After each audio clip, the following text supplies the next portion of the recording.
आदाब, नमस्कार, अस्सलाम वालेकुम नाजरीन। पल पल न्यूज़ के न्यूज़ रूम से मैं हूं आपके साथ नदीम अकरम। 74वें स्वतंत्रता दिवस की आप सभी को हार्दिक बधाई। 74 साल देश को आज़ाद हुए हो गए। क्या देश वाकई आज़ाद हो पाया है? देश तो आज़ाद हो पाया है, पर हम लोग उस संघी सोच, उस मानसिकता से आज़ाद नहीं हो पाए जिसने 1947 में एक देश को दो मुल्क बना दिया। जी हाँ, 14 अगस्त 1947 को इसी सोच के कारण दो मुल्क तकसीम हुए और उस तकसीम का असर आज ये है कि मौजूदा सरकार उसी पर अपनी राजनीतिक रोटियां सेकने पर लगी हुई हैं। आज 15 अगस्त 2020 को प्रधानमंत्री नरेंद्र मोदी जी द्वारा तमाम भाषण दिए गए, तमाम जनता के लोगों को ये बताने की कोशिश की गई कि जो किया वो सही किया और जो होगा वो भी सही होगा। पर अंत में अपनी बात का अंत किया तो भारत माता की जय। ये वही भारत माता की जय का नारा है जिसे किसी दाढ़ी टोपी वाले को देख करके उकसाया जाता है, जिसे आज के मौजूदा दौर में कुछ तथाकथित राष्ट्रभक्तों ने, जो आए दिन मुसलमानों से देशभक्ति का सर्टिफिकेट मांगते हैं, उन्होंने मादरे वतन, जिसे एक हिंदुस्तानी मुसलमान ने लक़ब दिया था मादरे वतन, जिसे आज भारत माता की जय में बदल दिया गया है। इतिहास के पन्नों को पलटने की कोशिश की जा रही है, उसे बंद करने की कोशिश की जा रही है, क्योंकि मौजूदा सरकार और जो मौजूदा सरकार से जुड़े हुए फर्जी राष्ट्रभक्त हैं, वो सिर्फ वही देखना सुनना चाहते हैं जो उन्हें दिखाया और सुनाया जा रहा है। आज आज़ादी के मौके पर एक पहल शुरू की है, जो आज़ादी के दिन जिन मुस्लिमों ने अपनी जान दे दी इस देश के लिए, उनका जिक्र कहीं नहीं है। आज मीडिया, सरकार उन्हें बेशक से भूल जाए, पर हमारी कोशिश है कि हर एक जानकारी हमारी आने वाली पीढ़ियों को होनी चाहिए। तो डालते हैं एक नज़र आज़ादी के उन पहलुओं पर जिसे आज मीडिया से गायब कर दिया गया, जिसे सरकार के पन्नों ने हटा दिया है। 14 अगस्त 1947 वो दिन जब एक मुल्क पर लकीर खींचकर वजूद में लाया गया दो मुल्क, और उनको तकसीम करने वाली एक सरहद, इस सरहद ने कई चीज़ें बांट दी। इसी बंटवारे में मुग़ल सल्तनत की धरोहरें भी तकसीम हो गई। दिल्ली और लाहौर में मौजूद मुग़ल सल्तनत के ये शानदार किले लाखों शहीदों के गवाह हैं। इन किलों की बुलंद दरवाज़ों ने अंग्रेज़ों को जाते देखा, एक साथ आज़ादी देखी, लेकिन बदकिस्मती से एक साथ आज़ादी का जश्न नहीं मना सके। बंटवारे में आज़ादी भी तकसीम हो गई। आपको बता दें कि देश में कभी भारत माता की जय तो कभी वंदे मातरम के नाम पर भारत के मुसलमानों को निशाना बनाया जाता है। खुद को राष्ट्रवादी घोषित करने वाले मुसलमानों से राष्ट्रभक्ति का सबूत मांगते हैं, लेकिन वो भूल जाते हैं कि मुसलमान भारत की रूह है। उन्हें देशभक्ति साबित करने की कोई ज़रूरत नहीं है। मुसलमानों को भारत माता की जय नहीं बोलने पर पाकिस्तान भेजने की धमकी दी जाती है, लेकिन धमकी देने वालों ने इतिहास नहीं पढ़ा है, या फिर उन्हें वही इतिहास पसंद है जो उनके मुताबिक हो। 1873 में अजीमुल्लाह खान ने मादरे वतन भारत माता की जय का नारा दिया था, जिसे आज तथाकथित राष्ट्रवादियों ने भारत माता की जय कर दिया और फिर इसे बोलने वाले को देशभक्ति का सर्टिफिकेट बांटने लगे। मादरे वतन की जय बोलने से किसी भी हिंदुस्तानी मुस्लिम को परहेज नहीं होगा। जय हिंद का नारा आबिद हसन सफ़ानी ने दिया। आज़ादी की लड़ाई से लेकर आज तक बोला जाने वाला इनकलाब जिंदाबाद का नारा भी एक मुस्लिम का दिया हुआ है, जिनका नाम हसरत मोहनानी है। अंग्रेज़ों से लोहा लेते वक्त उन्हें देश से भगाने के लिए गांधी जी ने भारत छोड़ो अभियान चलाया, लेकिन भारत छोड़ो का नारा यूसुफ मेहर अली ने दिया। साइमन गो बैक का नारा भी यूसुफ अली मेहर ने दिया। सन 1921 में बिस्मिल अजीमाबादी ने सरफरोशी की तमन्ना अब हमारे दिल में है का नारा देकर आज़ादी सिपाहियों में जोश भरा। बच्चे बच्चे की जुबान पर चढ़ा तराना ए हिंद। सारे जहां से अच्छा हिंदुस्तान हमारा चढ़ा होता है। इसे लिखने वाले भी मुसलमान थे, जिनको सब अल्लामा इकबाल के नाम से जानते हैं। और जब बात देश की आन बान शान और पहचान की आती है, यानी कि हमारे मुल्क का झंडा हाथों में तिरंगा लेकर आजकल जो तथाकथित राष्ट्रवादी देशभक्ति का पाठ पढ़ाते हैं, उन्हें ये भी नहीं पता होगा कि तिरंगे को किसने डिज़ाइन किया था। जी हाँ, हमारी शान तिरंगे को भी एक मुसलमान सुरैया तैयबा जी ने डिज़ाइन किया था। अब बढ़ते हैं आज़ादी दिलाने वाले उस चेहरे की जिसका जिक्र शायद सरकार और मीडिया आज ना करे, पर हम आपको बता रहे हैं कि भारतीय स्वतंत्रता संग्राम का सबसे बड़ा चेहरा रहे शेखुल हिंद मौलाना महमूद उल हसन रहमतुल्लाह अलैहि जंगे आज़ादी में हिंदुस्तान की क़ियादत करने वाले, हिंदुस्तान की सबसे बड़ी खुफिया तहरीक रेशमी रुमाल की बुनियाद डालने वाले, जमीयत उलमाए हिंद के संस्थापक शेखुल हिंद मौलाना महमूद अल हसन रहमतुल्लाहि अलैहि 30 नवंबर 1920 को इंतकाल कर गए। तो उनकी मैयत को देवबंद के गुस्ल के लिए उतारा गया तो उनका बदन रहकर सिर्फ हड्डियों का ढांचा रह गया था और उनकी उन हड्डियों और खाल पे सिर्फ हंटरों की मार के रंगे निशान थे और ये देख वहाँ मौजूद लोग रो पड़े थे। 1851 में उत्तर प्रदेश के बरेली में आपकी विलादत हुई थी। जब आपकी उम्र 15 साल की थी तब देवबंद में दारुल उलूम मदरसे की बुनियाद रखी गई थी और आपको देवबंद के इस मदरसा का सबसे पहला शागिर्द बनने का शर्फ हासिल हुआ।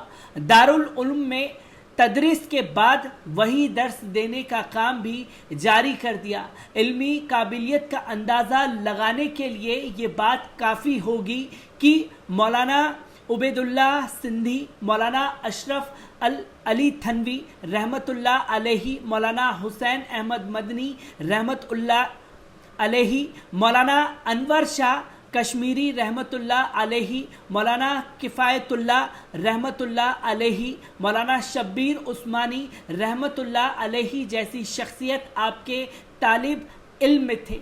जब हाजी इमादुल्लाह रहमतुल्लाह अलैहि हज के लिए रवाना हुए तो दारुल उलूम का खलीफा आपको बनाया गया। तहरीक आज़ादी में आपकी खिदमात व कारनामे बेमिसाल हैं। आपकी जद्दोजहद आज़ादी का ज़माना बड़ा लंबा है। आपने आज़ादी की जद्दोजहद उस वक्त शुरू की थी जब इंडियन नेशनल कांग्रेस वजूद में भी नहीं आई थी।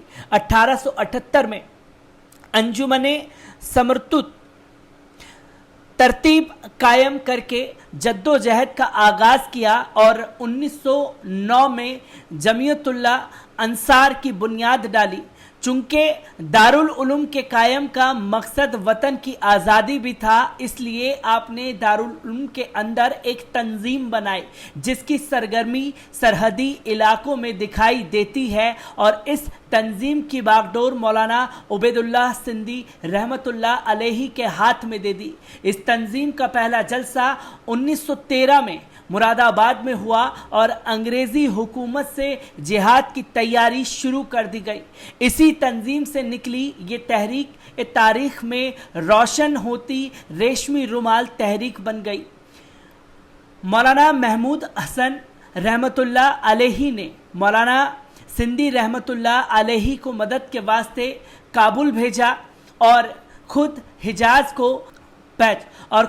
हिजाज अरब को निकले ताकि तुर्की हुकूमत से मदद ली जा सके। मक्का और मदीना के गवर्नर के ख़त को रेशमी रुमाल पर तहरीर कर अपने मौलाना मियाँ अंसारी रहमतुल्लाह अलैहि के हाथ सरहदी इलाकों में भिजवा दिया। सरहदी इलाके मक्का और मदीना के गवर्नर के मदद के ऐलान से जोश में भर गए, लेकिन इसकी भनक अंग्रेज़ों तक पहुँच गई। अंग्रेज़ों ने अपने एजेंट के ज़रिए कुछ खतूत भी हासिल कर लिए और ये राज फाश हो गया। मौलाना महमूद हसन रहमतुल्लाह अलैहि गिरफ्तार कर लिए गए और माल्टा भेज दिए गए। उनके साथ मौलाना वहीद अहमद फैजाबादी, मौलाना अजीज गुल, हकीम सैयद नुसरत हुसैन गिरफ्तार हुए। शेखुल हिंद रहमतुल्लाह अलैहि माल्टा की जेल में 3 साल 19 दिन रहे। 8 जून 1920 को आप मुंबई के साहिल पर उतरे। इस्तकबाल करने वालों में गांधी जी भी शामिल थे। पहली आलमी जंग ने दुनिया का नक्शा पलट दिया था। खिलाफत को बचाने की आखिरी कोशिश में 1919 में कायम हुई जमीयत उलमाए हिंद लगी पड़ी थी। 1920 में जमीयत की दूसरे जलसे में आप शामिल हुए और मुल्क की आज़ादी के लिए हिंदू मुस्लिम दोस्ती और भाईचारे को बढ़ाने की तरफ तवज्जो दिलाया। मौलाना ने मुसलमानों को कांग्रेस और गांधी की तहरीक में शामिल होने को कहा। मौलाना महमूद अली जौहर ने के कहने पर आप अलीगढ़ गए और वहां 29 अक्टूबर 1920 को आपके जरिए जामिया मिलिया इस्लामिया की संग बुनियाद रखी गई। बाद में दिल्ली शिफ्ट कर दी गई। मौलाना का एक बयान जो देवबंद में खिताब किया था, जिसमें मौलाना कहते हैं, मुझे मुसलमानों की परेशान हाली की 2 वजह मालूम पड़ती है। एक कुरान का छोड़ देना, दूसरा आपस का इख्तलाफ और खाना जंगी। इसलिए जेल से अज़म लेकर आया हूं कि कुरान के मानी को आम किया जाएगा और मुसलमानों के जंग व जिदाल को किसी कीमत पर बर्दाश्त नहीं किया जाएगा। मौलाना को जिंदगी ने इतनी मोहलत नहीं दी और 30 नवंबर 1920 को आपका इंतकाल हो गया। जब शेखुल इस्लाम मौलाना हुसैन अहमद मदनी रहमतुल्लाही कलकत्ता से देवबंद गए तो उन्होंने फरमाया कि जब अंग्रेज़ों ने शेखुल हिंद रहमतुल्लाह अलैहि को माल्टा जेल में कैद कर रखा था तो अंग्रेज़ शेखुल हिंद मौलाना महमूद अल हसन रहमतुल्लाही को जेल के तहखाने में ले जाते और लोहा की सलाख को गर्म करके शेखुल हिंद मौलाना महमूद अल हसन के शरीर पे दागते और उनसे कहते कि महमूद उल हसन अंग्रेज़ों के हक़ में फतवा दे दो। जब आप अंग्रेज़ों के अत्याचार से बेहोश हो जाते और फिर होश में आते तो कहते कि तुम मेरा जिस्म पिघला सकते हो। मैं हज़रत बिलाल हबशी रज़ी अल्लाहु अन्हु का वारिस हूँ, जिनको गरम रेत के ऊपर लेटाया जाता था, सीने पर चट्टान रख दी जाती थी। मैं इल्मी वारिस हूँ मस्जिद अल्फ सानी रहमतुल्लाही अलैहि का। मैं रूहानी वारिस हूँ शाह वलीउल्लाह मुहद्दिस देहलवी रहमतुल्लाही का वारिस हूँ। भला मैं कैसे तुम्हारी इस बात को कबूल कर लूँ? मेरी चमड़ी उधर सकती है, लेकिन मैं अंग्रेज़ों के हक़ में फतवा नहीं दे सकता।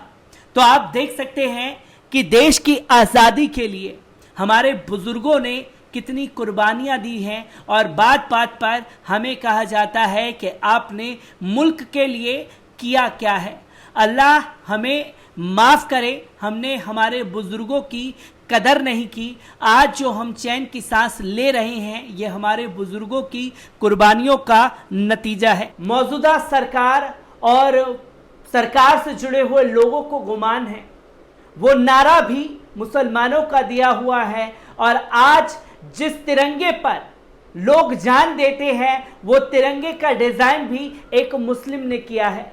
क्या फर्जी देशभक्त जो मुसलमानों से देशभक्ति का सबूत मांगते हैं, क्या वो ये बता पाएंगे कि मुसलमानों ने देश के लिए क्या क्या कुर्बानियाँ दी हैं और क्या क्या उन्होंने देश की आज़ादी के लिए किया है?